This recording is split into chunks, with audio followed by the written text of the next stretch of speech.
नमस्कार, मैं हूं राहुल राजपूत। 22 का महासमर में आज हम सबसे पहले बात करेंगे कि आखिर 2022 को लेकर पीएम मोदी का मिशन यूपी क्या है। बीजेपी पीएम मोदी की रैलियों को लेकर खास प्लान बना रही है ताकि उनकी लोकप्रियता का पूरा फायदा मिल सके। नमस्कार, मैं हूं आशीष पांडे। महासमर के सफर में यह भी जानेंगे कि असदुद्दीन ओवैसी का अयोध्या प्लान क्या है। आखिर यूपी में सियासी जमीन बनाने के लिए ओवैसी मजहबी सियासत का सहारा क्यों ले रहे हैं।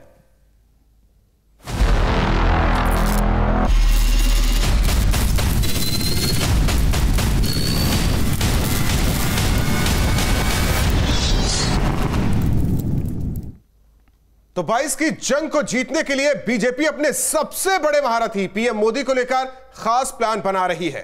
माना जा रहा है कि सितंबर महीने से पीएम मोदी की रैलियों की शुरुआत हो सकती है। पीएम मोदी हर महीने लोगों को विकास योजनाओं की सौगात देंगे, साथ ही सरकार की उपलब्धियों के जरिए बीजेपी के पक्ष में माहौल बनाने का काम भी करेंगे।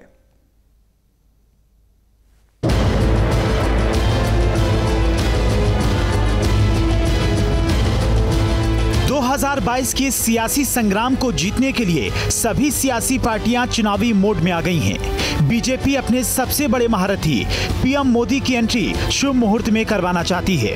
माना जा रहा है कि नवरात्र के मौके पर मुहूर्त निकल सकता है। पीएम मोदी एक साथ कई सौगातों के साथ चुनावी अभियान की शुरुआत करेंगे। लखनऊ से गाजीपुर को जोड़ने वाला पूर्वांचल एक्सप्रेसवे, चित्रकूट से इटावा के बीच बन रहा बुंदेलखंड एक्सप्रेसवे, काशी विश्वनाथ कॉरिडोर, गोरखपुर में बनने वाला प्रदेश का दूसरा एम्स, गोरखपुर की fertiliser factory, Kanpur metro, purity corridor समेत प्रधानमंत्री मोदी कई मेडिकल कॉलेज की सौगात के साथ महासमर की शुरुआत कर सकते हैं। प्रधानमंत्री नरेंद्र मोदी की भी जल्द ही यूपी के चुनाव में एंट्री होगी और ये एंट्री उत्तर प्रदेश की किसी बड़ी परियोजना के किसी शुभ मुहूर्त के मौके पर उद्घाटन के साथ होगी। इसके लिए यूपी सरकार और बीजेपी का प्रदेश संगठन योजना बनाने में जुट गया है। पूर्वांचल एक्सप्रेसवे, बुंदेलखंड एक्सप्रेसवे और यूपी सरकार की तमाम बड़ी फ्लैगशिप परियोजनाएं हैं जिनका उद्घाटन जल्द ही होने वाला है। तो इन्हीं में से किसी बड़ी परियोजना का उद्घाटन प्रधानमंत्री के हाथों करवाया जाएगा। जब भी उत्तर प्रदेश में चुनाव होगा तो चुनाव में भी भारतीय जनता पार्टी के पक्ष में वोट लेने के लिए वो अपील भी करेंगे और प्रधानमंत्री के नाते उत्तर प्रदेश में लगातार वो उनका आना जाना रहा है, उत्तर प्रदेश आते रहे हैं और उत्तर प्रदेश के लोगों के लिए ये सौभाग्य का विषय है कि प्रधानमंत्री उत्तर प्रदेश से ही एमपी है। बीजेपी जहां प्रधानमंत्री के दौरे से उत्साहित दिख रही है, वहीं समाजवादी पार्टी का कहना है कि पीएम के पास जनता के सवालों का जवाब नहीं है, वो केवल गुमराह करने के लिए आ रहे हैं। और पूरा उत्तर प्रदेश प्रधानमंत्री जी से सवाल करेगा। किसान अपने सवाल करेंगे, बेरोजगार नौजवान सवाल करेंगे, कोविड में जो दर दर भटके हैं, जिन्होंने अपने लोगों को खो दिया है, वो सवाल पूछेंगे। शायद सवाल गंगा मैया भी पूछ लें, तो सभी लोग सवाल पूछेंगे और उनका जवाब क्योंकि माननीय प्रधानमंत्री जी के पास नहीं है, इसलिए एक बार फिर गुमराह करने की कोशिश करेंगे। 22 की जंग को जीतने के लिए बीजेपी पीएम मोदी की लोकप्रियता का पूरा फायदा उठाने की तैयारी में जुट गई है। पार्टी की प्लानिंग है कि हर महीने पीएम मोदी सौगातों के साथ एक बड़ी रैली करें ताकि सत्ता के संग्राम में बीजेपी को जीत मिल सके। प्रधानमंत्री की मास अपील अभी भी यूपी में बहुत ज़्यादा है और बीजेपी का प्रदेश संगठन प्रधानमंत्री की इसी छवि को, इसी मास अपील को भुनाना चाहता है और इसीलिए ज़्यादा से ज़्यादा प्रदेश में प्रधानमंत्री की रैलियां आचार संहिता लागू होने से पहले आयोजित करना चाहता है। वीडियो जर्नलिस्ट बंगला के साथ अनिल यादव, न्यूज़ स्टेट लखनऊ। तो पीएम मोदी का मिशन यूपी की बात करें तो 2022 के लिए बीजेपी का खास प्लान है। सितंबर के बाद हर महीने पीएम मोदी की रैली उत्तर प्रदेश में होनी है। यूपी के अलग अलग इलाकों में पीएम की रैली होगी। सौगातों के साथ सरकार की उपलब्धियों पर रहेगा इस रैली में जोर। बीजेपी के पक्ष में माहौल बनाएंगे प्रधानमंत्री नरेंद्र मोदी।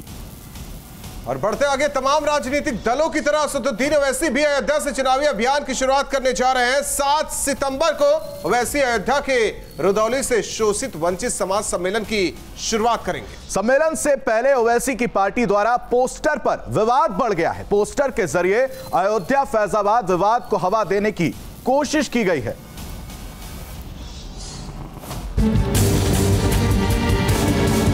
एआईएमआईएम के अध्यक्ष असदुद्दीन ओवैसी और विवादों का पुराना नाता है। अयोध्या दौरे से पहले एआईएमआईएम ने जो पोस्टर लॉन्च किया है उसको लेकर विवाद शुरू हो गया है।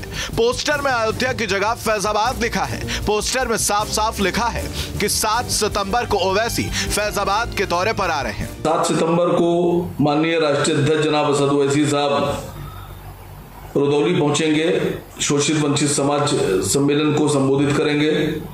8 तारीख को सम्मेलन को संबोधित करने के लिए सुल्तानपुर में रहेंगे और 9 तारीख को समापन में बाराबंकी में शोषित वंचित समाज सम्मेलन का समापन है।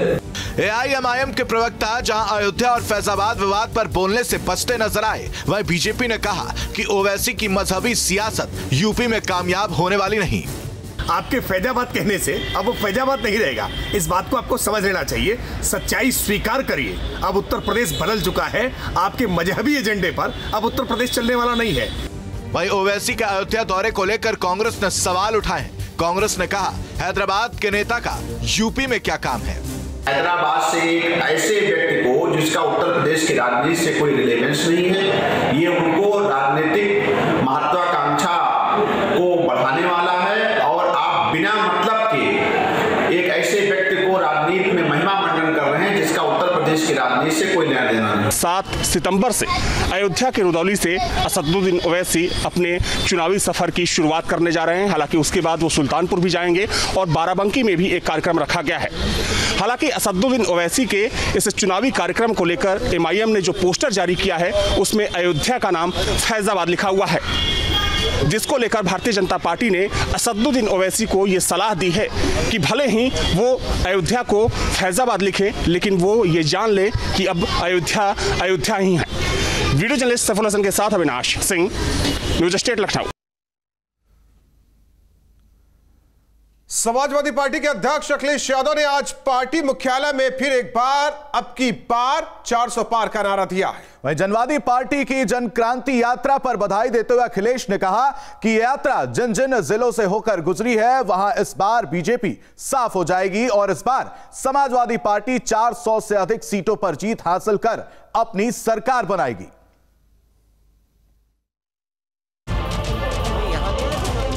काफी दिनों बाद समाजवादी पार्टी के संरक्षक मुलायम सिंह यादव और राष्ट्रीय अध्यक्ष अखिलेश यादव एक साथ दिखाई पड़े।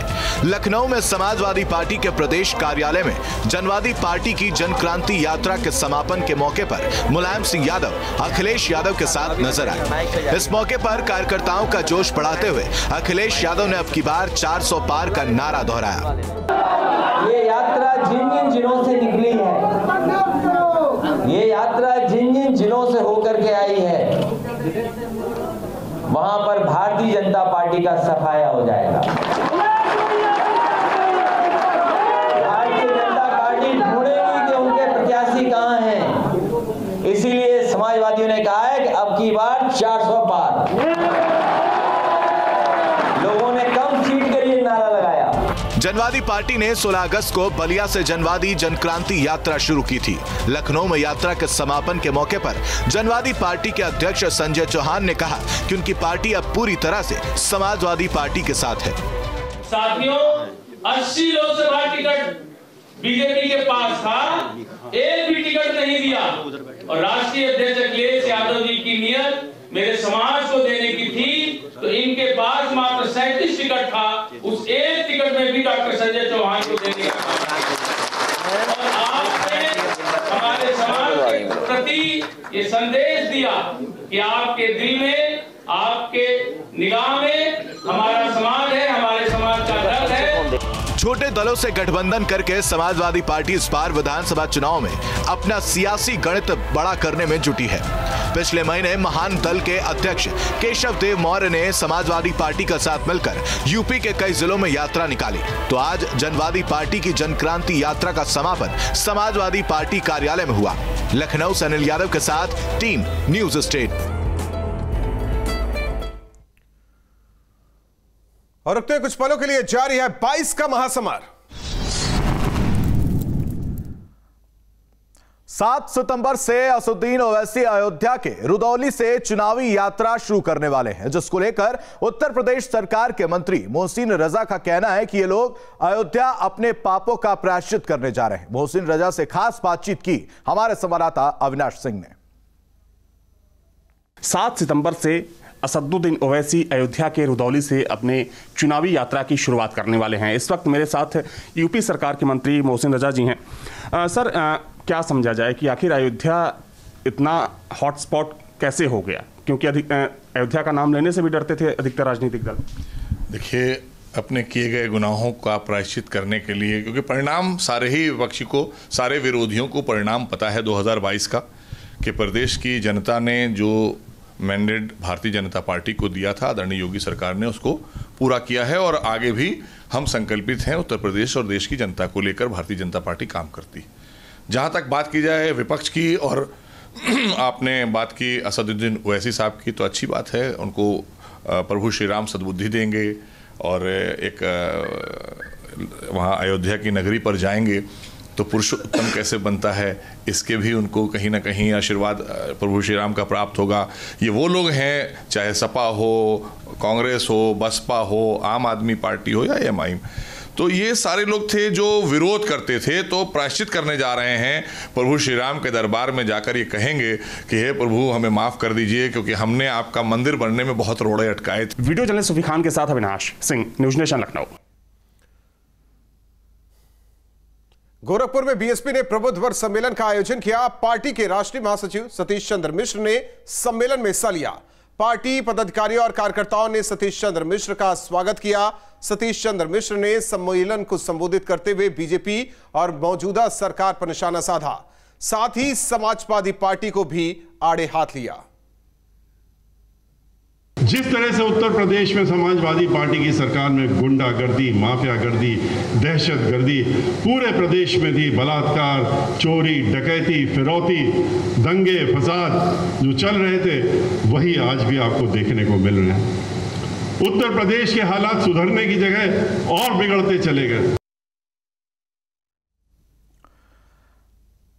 आगामी विधानसभा चुनाव को लेकर बीजेपी पूरी ताकत के साथ मैदान में है। चुनाव में विजय पाने के लिए अब बीजेपी ने अपने अपने अलग अलग मोर्चों को मैदान में उतारा है। बीजेपी का पिछड़ा मोर्चा और महिला मोर्चा प्रदेश के सभी जिलों में कार्यक्रम का आयोजन करेगा और सरकार की उपलब्धियों को जनता तक पहुंचाएगा। वहीं कांग्रेस ने बीजेपी पर सवाल उठाए हैं, कई मुद्दों को लेकर निशाना साधा है। अगर महिलाओं के सम्मान की बात होती है, उनके भागीदारी की बात होती है, तो उनको ये भी बताना चाहिए कि योगी मंत्रिमंडल में कितनी महिलाएं हैं और अगर नहीं है तो उसकी वजह क्या है। तो अब देख रहे हैं कि उनका जनाधार खिसक रहा है। महिलाओं के अंदर एक रोष है, ख़ास तौर से गैस की जिस तरह से कीमतें बढ़ाई जा रही, उनके रसोई को जिस तरह से प्रभावित किया जा रहा है, जिस तरह से महंगाई का मुद्दा है, तो उनके गुस्से को, उनके रोष को कम करने के लिए एक नया शगुफा है बीजेपी का। देखिए, महिला मोर्चे का जो काम है, जो महिला मोर्चा है, वो गठित इसलिए किया जाता है कि महिलाओं के संदर्भ में सरकार ने जब जो कार्य किए, उन कार्यों का प्रचार प्रसार हो, लोगों को जोड़ा जाए, अधिक से अधिक वर्ग में सरकार की योजनाओं का जो पहुँचे हैं उसका जानकारी दी जाए और जो उससे लाभान्वित हुए उसकी जानकारी पार्टी तक पहुँचे, उस काम में महिला मोर्चा इसकी कार्यसमिति होने जा रही है। उस कार्यसमिति के नाते से हम तमाम नए लोगों को जोड़ने की कोशिश करेंगे और पार्टी के कार्यक्रमों को और प्रचार प्रसार करेंगे। आगामी विधानसभा चुनाव के मद्देनजर भारतीय जनता पार्टी ने इस वक्त पूरी ताकत झोंक दी है। भाजपा के जो अलग अलग मोर्चे हैं, वृहद स्तर पर वो पूरे प्रदेश में कार्यक्रम चला रहे हैं। क्योंकि पिछड़ा वर्ग जो है, भाजपा का पिछड़ा मोर्चा ने कार्यक्रम शुरू किया है। आज अयोध्या में एक बैठक रखी गई है। इसके बाद प्रदेश के अलग अलग हिस्सों में जो तमाम बैठकें होंगी पिछड़ा मोर्चा की, वो बैठकें आयोजित की जाएंगी। भाजपा की कोशिश ये है कि जो भाजपा का पिछड़ा वोट बैंक है, इन कार्यक्रमों के जरिए उस वोट बैंक को और ज्यादा मजबूत किया जाए। वहीं अगर महिला मोर्चा की बात करें तो महिला मोर्चा की कार्यसमिति भी 5 और 6 सितंबर को लखनऊ में होने जा रही है। माना जा रहा है कि महिला मोर्चा को भी चुनाव से संबंधित कई महत्वपूर्ण जिम्मेदारियां दी जाने वाली हैं। वीडियो जर्नलिस्ट के साथ अविनाश सिंह, न्यूज स्टेट, लखनऊ। और इसी के साथ 22 का महासमर में आज के लिए बस इतना ही।